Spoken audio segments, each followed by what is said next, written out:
HDFC bank में आज के दिन हमें 8% के ऊपर का करेक्शन देखने को मिला, जो निफ्टी में और बैंक निफ्टी में एक बहुत इंपॉर्टेंट से रखता है। अब एचडीएफसी बैंक क्यों टूटा, उसका reason I am very sure अभी तक आपको पता है कि एचडीएफसी बैंक के रिजल्ट्स एक्सपेक्टेशन से थोड़े से खराब है। जो नेट इंटरेस्ट मार्जिन है, जब से एचडीएफसी और एचडीएफसी बैंक का मर्जर हुआ है, वो रिड्यूस होते जा रहा है, जो बैंकिंग इंडस्ट्री और बैंकिंग सेक्टर के साथ साथ बैंकिंग के स्टॉक के लिए काफी नेगेटिव होता है। तो उसी के कारण आज के दिन हमें एचडीएफसी बैंक में नेगेटिव देखने को मिला। इवन अगर हम एडीआर्स की बात करें तो कल रात में ही पता चल गया था कि आज के दिन एचडीएफसी बैंक में त्राही त्राही मचने वाली है, जिसके कारण बैंक निफ्टी 4% से ज्यादा टूटा और निफ्टी 2% से ज्यादा करेक्ट हुआ। अब मैं कहानी बताऊं उससे बेटर ये हुआ कि हम सीधा चलते हैं स्क्रीन के ऊपर और स्टडी करते हैं कि एचडीएफसी बैंक में यहां से क्या एक्सपेक्टेशंस बन रही है, क्या है इंपॉर्टेंट लेवल, डिस्कस करते हैं। देखिए, अगर आप एचडीएफसी बैंक को चेकआउट करोगे ना, तो उसने आज के दिन अपने 200 डे मूविंग एवरेज और 50 डे मूविंग एवरेज को तोड़ के नीचे गया है। ये हमारा एक वैल्यू जोन बना हुआ था एचडीएफसी बैंक में, जो अभी भी मतलब 1500 के नीचे अभी भी एक इंपॉर्टेंट सपोर्ट बना रहेगा एचडीएफसी बैंक का। जब भी कभी भी किसी भी शेयर में न्यूज आती है, उसमें आपको पहले दिन तो कभी भी हाथ लगाना नीचे, ये रूल आप सभी को पता है। एटलीस्ट हम कितना वेट करते हैं, जो हमारा फंडा कहता है उसके अकॉर्डिंग। आई एम श्योर अगर आप इस चैनल से और हमसे जुड़े हुए हैं काफी समय से, तो आपको पता होगा यूजुअली 2 दिन का वेट करना और 2.5 दिन के फंडे पे ही कुछ दिमाग लगाना इंपॉर्टेंट होता है।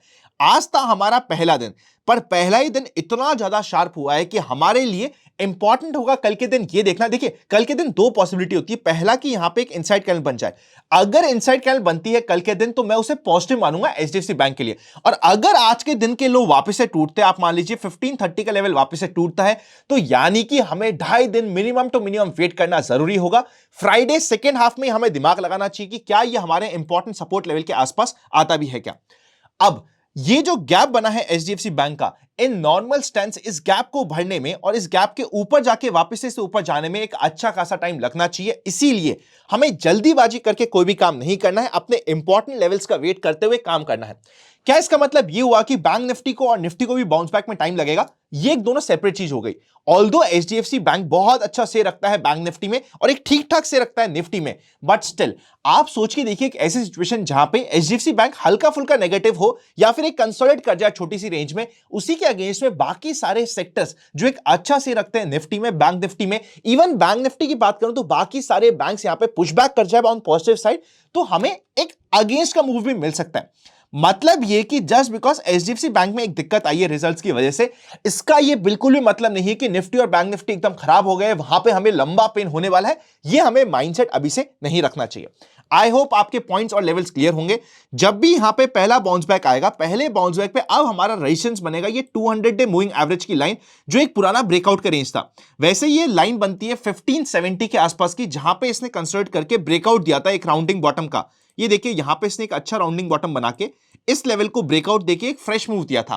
तो ये लेवल हमारे लिए एक इंपॉर्टेंट रेजिस्टेंस का काम करेगा। देखिए, ये सपोर्ट का काम करता, अगर ये धीरे धीरे टूट के आता ऊपर से तो ये सपोर्ट का काम करता। अब हम ऑलरेडी इसके नीचे जा चुके हैं, तो जब भी प्राइस नीचे से ऊपर की साइड जाएगा तो ये रेजिस्टेंस का काम करेगा। But to be on safer side 1590 का लेवल हमारे लिए एक मेजर रेजिस्टेंस होने वाला है, जो हमें डेड कैट बाउंस में, देखिए हो सकता है कि कभी 2 दिन का और 2.5 दिन के फंडे पे आप इसको बाउंस बैक के लिए प्ले करें, स्टडी करें, अपने डेमो ट्रेड्स में स्टडी करें या फिर नोटिस में डालें। अगर आप इसे नोटिस में भी डालेंगे कभी भी बाउंस बैक को प्ले करने के लिए भी, तब भी आपका 1590 का लेवल एक इंपॉर्टेंट रेजिस्टेंस के जैसे काम करेगा। इसे आपको बैक ऑफ द माइंड रखना पड़ेगा। तो ओवरऑल बात करी जाए तो थोड़ा सा वेट एंड वॉच करने का समय आ गया है एचडीएफसी बैंक में, बिकॉज रिजल्ट सपोर्ट नहीं कर रहे हैं। पर बाकी अगर हम स्टॉक स्पेसिफिक बात करेंगे तो वहां पे हमारे लिए धीरे धीरे अपॉर्चुनिटीज बनती जाएगी। साथ ही साथ अगर हम आज के दिन जनरल मार्केट ट्रेंड की बात करते हैं तो जनरल मार्केट ट्रेंड अभी भी अप ट्रेंड में है। पुट कॉल रेशियो 0.80 के आसपास है, जो धीरे धीरे कंफर्टेबल हो रहा है। मतलब यहां पे आज जैसा दिन एक और दिन हो जाए, तब तो मार्केट अल्ट्रा शॉर्ट टर्म के लिए इवन ट्रेडिंग के पर्सपेक्टिव से वैल्यू जोन पे चल जाएगा, क्योंकि पुट कॉल रेशियो 0.6 के आसपास जा चुका होगा। सबसे पहले हम आज के दिन डिस्कस कर लेते हैं बैंक निफ्टी के चार्ट को, जिसने अपने इंपॉर्टेंट सपोर्ट लेवल को भी तोड़ा और 50 डे मूविंग एवरेज को भी तोड़ा है। 15 मिनट चार्ट पे देखते हैं और इंट्राडे के कल के लिए डिस्कस करते हैं।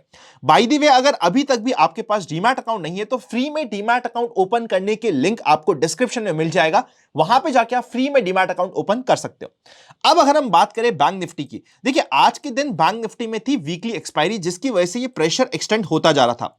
कल के दिन जब हमने बात करी थी ना, मैंने आपको ऑप्शंस का डेटा बताया था और ऑप्शंस के डेटा के बेसिस पे बताया था कि आज के दिन या बहुत जल्दी एक आध दिन में ही हमें बैंक निफ्टी में एक्सपेंशन मिलेगा, क्योंकि ऑप्शंस का डेटा यह बता रहा है कि दोनों साइड अच्छी कॉल और पुट राइटिंग हो रखी है। जब दोनों साइड अच्छी कॉल और पुट राइटिंग हो रखी हो, मतलब हर कोई यह समझ रहा है कि मार्केट रेंज में रहेगा। जब हर कोई यह समझे कि मार्केट रेंज में रहेगा तो मार्केट रेंज में बिल्कुल नहीं रहेगा। आई होप ऑप्शंस के डेटा को स्टडी करने का एक डिफरेंट तरीका आपको इस कंप्लीट सिनेरियो से देखने को मिला होगा। आज के दिन बैंक निफ्टी में एक नीचे का प्रेशर हमारा कंटिन्यू बना रहा, बिकॉज आज के दिन बैंक निफ्टी की एक्सपायरी थी और ये बिल्कुल एक्सटेंड था कि आज के दिन तो एकदम नीचे की साइड एक्सपायरी करेगा और फंसा के जाएगा। अब बैंक निफ्टी के लिए पहला इंपॉर्टेंट सपोर्ट लेवल आता है, ये वाली लाइन जो हो जाता है 45,450 के आसपास की, ये हमारे लिए एक इंपॉर्टेंट लेवल हो जाता है। अगर हमें बाउंस बैक के लिए प्ले करना है तो दो तरीके होते हैं। पहला, जब भी मार्केट हमें ये सपोर्ट के आसपास मिले, या फिर जब भी मार्केट 46,350 का लेवल तोड़ के ऊपर जा रहा हो। दोनों सिनेरियो में एटलीस्ट 400 से 500 पॉइंट के बाउंस बैक के लिए प्ले किया जा सकता है। जब भी मार्केट कॉन्ट्रैक्शन के बाद एक्सपैंड करे तो एक्सपेंशन के बाद वाला मूव भी आपको यूजुअली बड़ा ही मिलेगा, तो अभी भी आपको अच्छे खासे पॉइंट्स कैप्चर करने का पॉइंट मिल सकता है। अगर मुझे शॉर्ट करना है और वापस से नीचे की डायरेक्शन में जाना है, तब मैं कल जब तक मार्केट 46,450 को तोड़ के नीचे नहीं जाता, मैं अब इमीडिएटली यहां पे शॉर्ट नहीं करूंगा। चाहे मार्केट गैप ओपन हो, गैप डाउन ओपन हो या फिर फ्लैट ओपन हो, तीनों ही सिनेरियो में जब तक ये लेवल नहीं करता है, हम यहां पे आगे इंट्राडे के लिए शॉर्ट को कंटिन्यू एटलीस्ट मैं पर्सनली नहीं करूंगा। ऑल्दो अगर आपने आज के दिन का डायरेक्शन पकड़ा होगा तो बहुत जल्दी रेंज का ब्रेकडाउन भी मिल गया था हमें, साथ ही साथ 10 EMA का स्ट्रैटेजी भी मिल गई थी, इनसाइड कैंडल भी मिल गई थी। तो काफी मल्टीपल स्ट्रैटेजीज में आज एक अच्छे खासे पॉइंट, मतलब आप सोचिए तो सही, आज के दिन आपको 2000 पॉइंट का डाउनसाइड का मूव मिला है। 2000 पॉइंट को छोड़ दीजिए, 1000 पॉइंट तो अगर आप मार्केट में बैठे थे और कैप्चर करने की कोशिश करते तो 500, 700, 800 पॉइंट तो आपको कैप्चर होने ही थे। एक अच्छे खासे यहां पे आपको मोमेंटम मिल पा रहा था। आई होप आप ये समझ गए हो। और यहां पे एक और इंपॉर्टेंट चीज आपको बताता हूं, ये हमारा वैसे पुराना सपोर्ट बना था। जैसे ही मार्केट ने सपोर्ट को थोड़ा सपोर्ट के नीचे गया तो जो सपोर्ट था पहले, अब बन जाएगा रेजिस्टेंस। वहीं पे रेजिस्टेंस फेस करके मार्केट ने एक कंफर्मेशन कैंडल बनाई, एक ऐसी कैंडल बनाई जहां पे अपर विक लंबी थी, एक डोजी टाइप की कैंडल बना के रिवर्सल देके नीचे की साइड का मूव दिया है। तो एक इंटरेस्टिंग ये प्ले था। निफ्टी की बात करें ना, देखिए कल अगर मुझे पॉजिटिव साइड पे ध्यान देना होगा ना, पहले मैं बैंक निफ्टी पे ध्यान दूंगा, क्योंकि उस पे आज के दिन बहुत अच्छा करेक्शन आया और कल के दिन निफ्टी की एक्सपायरी है, तो उसे मैं बेनिफिट ऑफ डाउट दे दूंगा और सेकंड पॉइंट्स पे डिस्कस करूंगा। बैंक निफ्टी में हमारे इंपॉर्टेंट लेवल्स डिस्कस हो गए, उसी तरीके से निफ्टी में हमारा इंपॉर्टेंट लेवल आता है 21,400 के आसपास का। ये जो हमारी रेंज होती है 400 से 450, ये एक इंपॉर्टेंट लेवल होता है।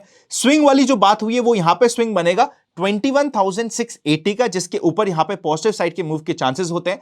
नीचे जाने के हम शॉर्ट करने की इच्छा है तो 21,430 करता है, तो इंट्राडे में हमारे लिए शॉर्ट की अपॉर्चुनिटी आती है। कल के दिन अगर मुझे लॉन्ग में बैंक निफ्टी में चांस मिल रहा होगा, निफ्टी में चांस मिल रहा होगा, तो मैं पहले बैंक निफ्टी को प्रेफर करूंगा, क्योंकि बैंक निफ्टी एक्सपायरी हो चुकी है। निफ्टी की एक्सपायरी में काफी सारे लॉन्ग फंसे हुए हैं। अगर मैं एफआईएस और डीआईएस के डेटा की बात करूं तो 16 जन को एफआईएस ने परचेज किया था, पर आज के दिन आई एम वेरी श्योर एफआईएस की तरफ से हमें अच्छा खासा सेल का फिगर दिखने वाला है। अगर हम ऑप्शंस के डेटा की बात करें तो ऑप्शंस के डेटा में मेजर रेजिस्टेंस बना हुआ है 21,700, 21,800, मतलब वेरी हाई चांसेस कि 21,700 को क्रॉस करने में कल के दिन मार्केट को काफी डिफिकल्टी आएगी। एक्सपायरी 21,700 के नीचे होने की पॉसिबिलिटी बनी हुई है। नीचे की साइड सपोर्ट की बात करें तो वैसे तो यहां पे आपको मेजर सपोर्ट काफी नीचे मिल रहा है, पर छोटे मोटे सपोर्ट 21,500 से 400 की रेंज पे थोड़ी बहुत पुट राइटिंग मिल रही है, पर वहां पे इतनी मेजर नहीं है। क्योंकि नीचे की साइड मेजर पुट राइटिंग नहीं है, इसीलिए निफ्टी में हल्का फुल्का बाउंस बैक या हल्का फुल्का रिट्रेसमेंट, और बैंक निफ्टी में बड़ा रिट्रेसमेंट अगर होता है तो वो आपको स्किप नहीं करना होता। अगर डायरेक्शन में जा रहा है मूव तो यहां पे अगर नीचे भी जाएगा तो आपको बड़े पॉइंट्स कैप्चर नहीं होंगे। बड़े पॉइंट्स आपको कैप्चर तभी होंगे जब मार्केट इस सपोर्ट के आसपास से बाउंस बैक करे, और वो भी निफ्टी में नहीं, बैंक निफ्टी में कैप्चर होंगे। आई होप आप कंप्लीट माइंडसेट को समझ चुके होंगे कि क्या हमारे पास पॉसिबिलिटी आ रही है। जो हमने आज के दिन पॉसिबिलिटी की बात करी है purely and purely for intraday perspective है कल के दिन। अगर हम स्टॉक स्पेसिफिक स्विंग की बात करें तो अभी भी जनरल मार्केट ट्रेंड पॉजिटिव है। एक आधा दिन मार्केट कभी भी किसी न्यूज के कारण करेक्ट होता है तो वहां पे हमारा जनरल मार्केट ट्रेंड चेंज नहीं होता या मार्केट की ब्रेथ चेंज नहीं होती, बट हां हमें हमारे लेवल्स तक स्टॉक को आने का वेट करना और एक ठीक लेवल पर जाके उसमें ऐड करना इंपॉर्टेंट होता है स्टडी के लिए।